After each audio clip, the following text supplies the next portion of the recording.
దైవం మీద నమ్మకం ఉన్న ఒక వ్యక్తికి లక్ష్మీదేవత ప్రసన్నమై, ఇంక నేను వెళ్లాల్సిన సమయం వచ్చింది, రేపటి నుంచి శని రాబోతున్నారు, ఇన్నాళ్ల నీ భక్తికి నీకు ఏదో ఒకటి ప్రసాదించగలను, ఐశ్వర్యమా, ఆరోగ్యమా, అనురాగమా, ఏది కావాలో కోరుకో నాయనా అని అంటుంది.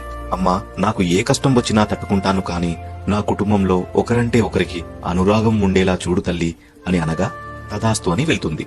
మరుసటి రోజు వంటలో అత్తగారు కోడల్ని ఉప్పేయమని చెప్తే చిన్న కోడలు వెళ్లి ఉప్పు వేస్తుంది. పెద్ద కోడలు రుచి చూడకుండా తను కూడా ఉప్పు వేస్తుంది.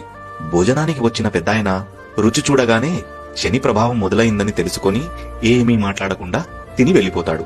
తర్వాత భోజనానికి వచ్చిన పెద్ద కొడుకు మొదటి ముద్ద పెట్టుకోగానే నాన్నగారు భోజనం చేశారా అని అడిగి చేశారు అని తెలుసుకొని తను కూడా ఏమీ మాట్లాడకుండా భోజనం చేసి వెళ్లిపోతాడు. చివరగా భోజనానికి వచ్చిన చిన్న కొడుకు కూడా మారు మాట్లాడకుండా భోజనం చేసి వెళ్లిపోతాడు. ఆ తర్వాత ఒకరొకరు తన భర్తలు భోజనం చేశారని తెలిసి వారు కూడా మౌనంగా భోజనం చేసేస్తారు. ఇదంతా చూసిన శని ఆ రాత్రి పెద్దాయన దగ్గరికి వెళ్లి, ఇంక నేను వెళ్తున్నాను, ఇంట్లో వాళ్ళందరూ కలిసి కిలో ఉప్పు తిన్నారు, కానీ చిన్న గొడవ కూడా అవ్వలేదు, ఇలాంటి చోట నేను ఉండలేను అని చెప్పి వెళ్లిపోతాడు. ఆ మరుసటి రోజే లక్ష్మీదేవి మళ్లీ ఇంట్లో అడుగు పెడుతుంది. నీతేంటంటే, ఏ కుటుంబంలో అయితే ప్రేమ అనురాగం అర్థం చేసుకునే గుణం ఉంటుందో వాళ్ళ ఇంట్లో ఎప్పుడూ అష్ట ఐశ్వర్యాలు వెలసిల్లుతూ ఉంటాయి. మరిన్ని మంచి కథల కోసం నన్ను ఫాలో చేయండి.